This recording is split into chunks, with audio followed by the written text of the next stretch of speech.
첫 번째 문제 준비되어 있습니다. 바로 만나보시죠. 네, 오늘 시장 빨간불 켜긴 했지만 그래도 조금은 아쉬웠던 흐름이었는데요. 앞으로 남은 거래일을 잘 날 수 있는 전략들 첫 번째 문제 통해서 확인해 보도록 하겠습니다. 시험지 열어주시죠. 네, 오늘 장 주목해야 할 섹터를 고르시오. 6가지 섹터로 첫 번째 출발해 보도록 하겠습니다. 호텔, 카지노부터 MLCC, 전력설비, 마지막 제약바이오와 반도체까지 6개 섹터를 함께 분석해 보도록 할 텐데요. 1번 호텔, 카지노부터 보시죠. 이제 이번 달 말부터 중국인 단체 관광객 무비자 입국이 허용이 됩니다. 추가적으로 국경절 연휴도 10월 1일부터 8일까지 예정되어 있기 때문에 중국인 관광객 유입 그 기대감이 계속해서 이어지고 있는 상황입니다. 또 오늘 하나증권에서 호텔과 카지노에 대한 보고서를 냈는데요. 서울 호텔 기준으로 객실 점유율이 회복세를 보이고 있는데 객실 가격 30%씩 증가하고 있는 추세라고 합니다. 이 추세를 빌어봤을 때 앞으로 2027년까지 호텔 관련해서는 초호황기 이어질 수밖에 없다라는 극찬이 이어졌는데 오늘 이 소식에 파라다이스가 대장주로 움직였죠. 다만 이 종목만 주목을 받았다라는 부분 아쉬웠습니다. 다른 관련주들까지 훈풍 이어질 수 있을지 확인해보면 좋을 것 같고요. 2번 MLCC입니다. 최근에 MLCC에 대한 수요가 다시 올라오고 있다라는 소식에 삼성전기 파죽지세로 오르고 있죠. 오늘도 장중 신고가를 터치하는 모습이 나왔는데요.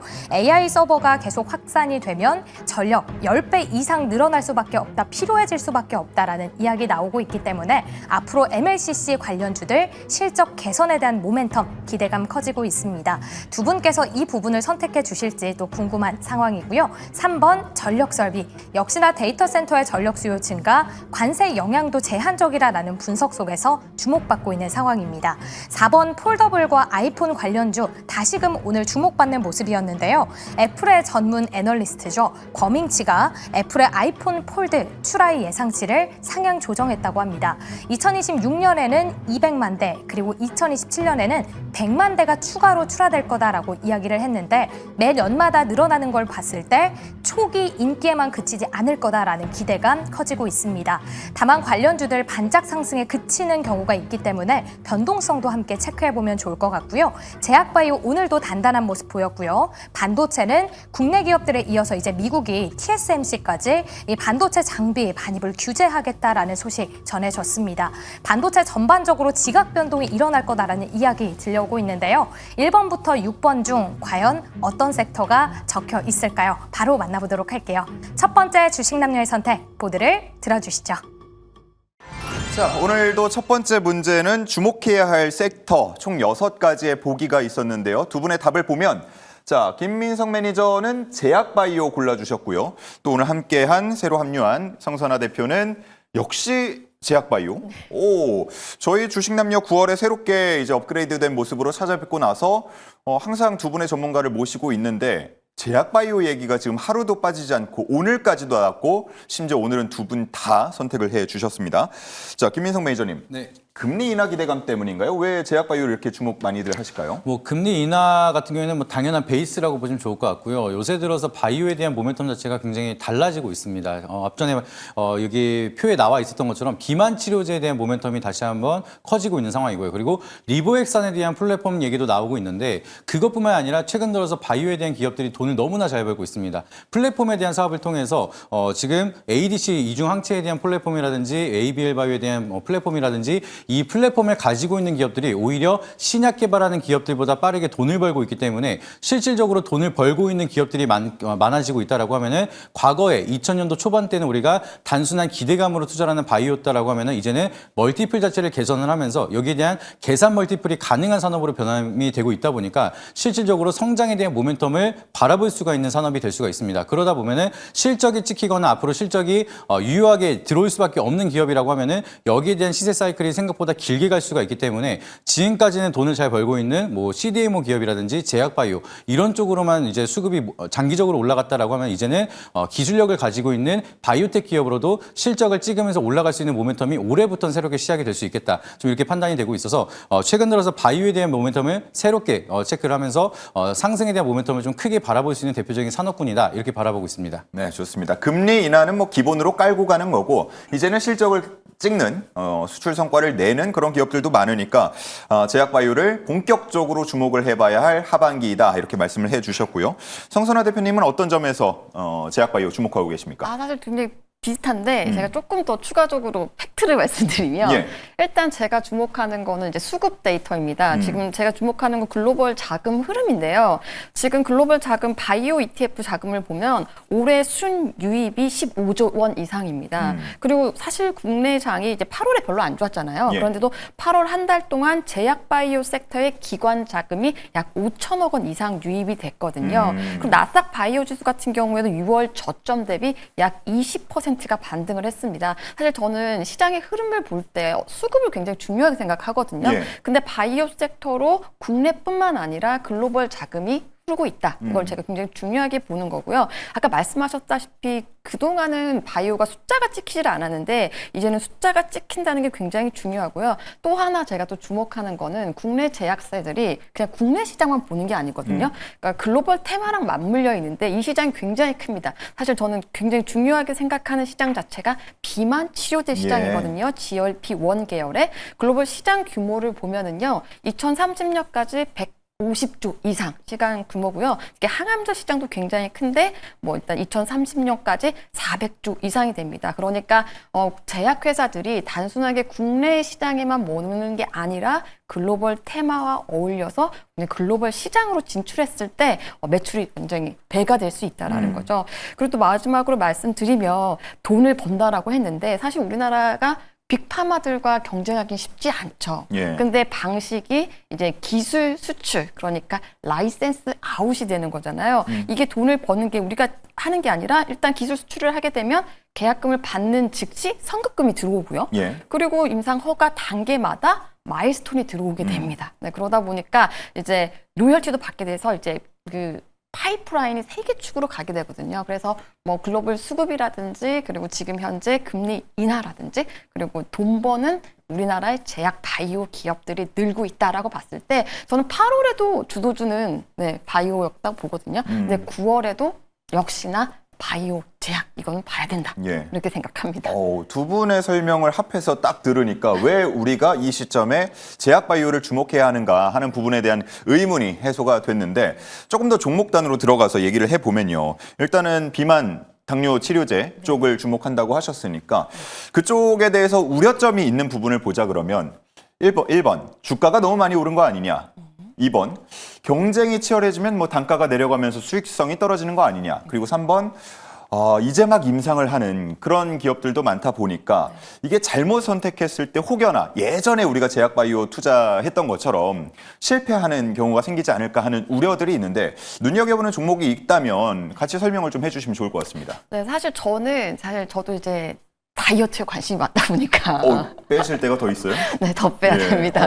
그러다 보니까 사실 요즘에 위고비 같은 경우에 저는 직접 제가 한번 맞아보기도 했었거든요. 예. 근데 정말 효과가 있습니다. 그래서 저는 이 시장이 앞으로 커질 수밖에 없다라고 생각을 하고 사실 저는 제약바이오를 그전에 투자를 많이 안 했지만 예. 이제는 비만주 같은 경우에는 저는 무조건 제가 실제로 하는 경우 때문에 예. 확실히 돈이 된다 이거는.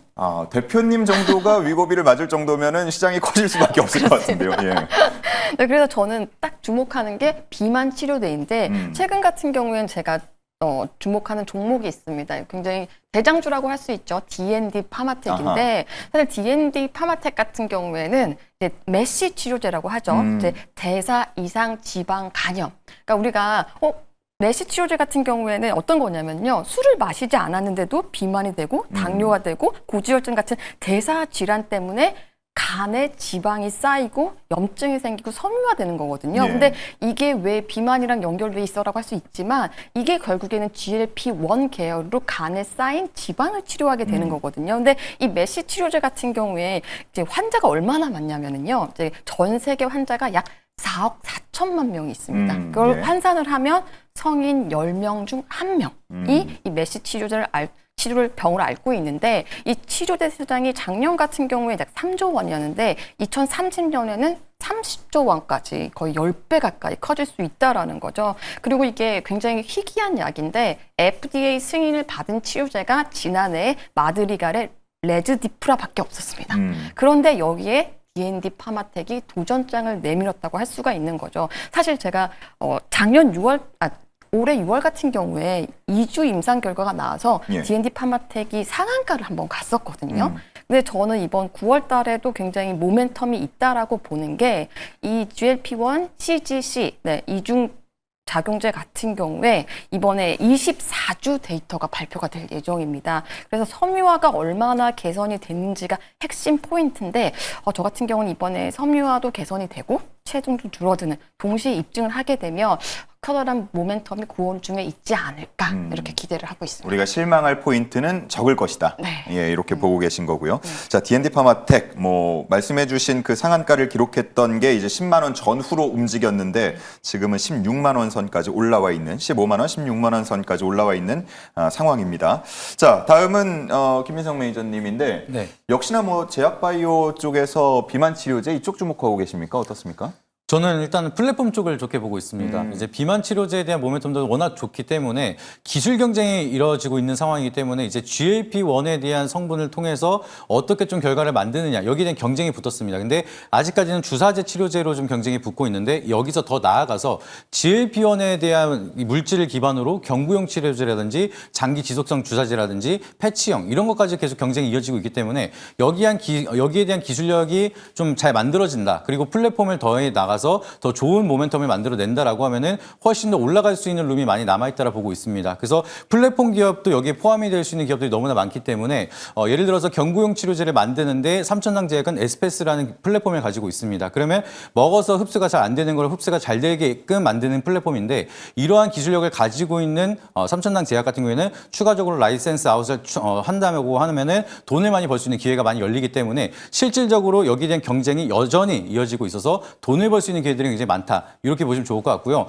그중에서도 지금 반대로 생각을 하면은 SK 바이오팜 같은 경우에는 라이센스 아웃이 아니라 라이센스 인을 통해서 플랫폼에 대한 모멘텀을 가져갈 수 있는 형성이 되고 있습니다. 그래서 차트를 한번 보여주시게 되면 워낙 돈을 많이 버는 기업이기 때문에 SK 바이오팜은 오늘 또 차트가 급등이 나온 게 외국인이랑 기관이 같이 매수를 하면서 끌어올렸거든요. 근데 결과적으로는 이 상승이 지속적으로 가야 된다라고 하면은 재료에 대한 지속성이 필요합니다. 그래서 SK 바이오팜에 대한 재료를 보시게 되면은 리보엑산이라는 플랫폼을 통해서 추가적으로 신약 물질을 본격적으로 개발하겠다라고 밝힌 바가 있습니다. 21년도부터 계속 얘기를 했는데 이 기술이 어떤 게 좋냐면은 우리가 기본적으로 암세포가 나온다라고 하면 그 암세포가 좀 커져야지 치료가 가능하거든요. 기존에 있었던 항암제 같은 경우에는. 근데 이 리보엑산이라는 기술을 추가적으로 도입을 한다. 이 메신저를 통해서 추가적으로 기술을 개발한다라고 하면은 이 단백질이 형성되기 전에 애초에 먼저 암세포를 잡을 수가 있습니다. 그래서 암세포를 타격할 수 있는 그런 물질 자체가 굉장히 많아지기 때문에 이 기술에 대한 플랫폼을 가지고 있는 기업 같은 경우에는 추가적으로 돈을 많이 벌 수가 있고 여기에 대한 기술을 라이센스 인을 통해서 SK 바이오팜은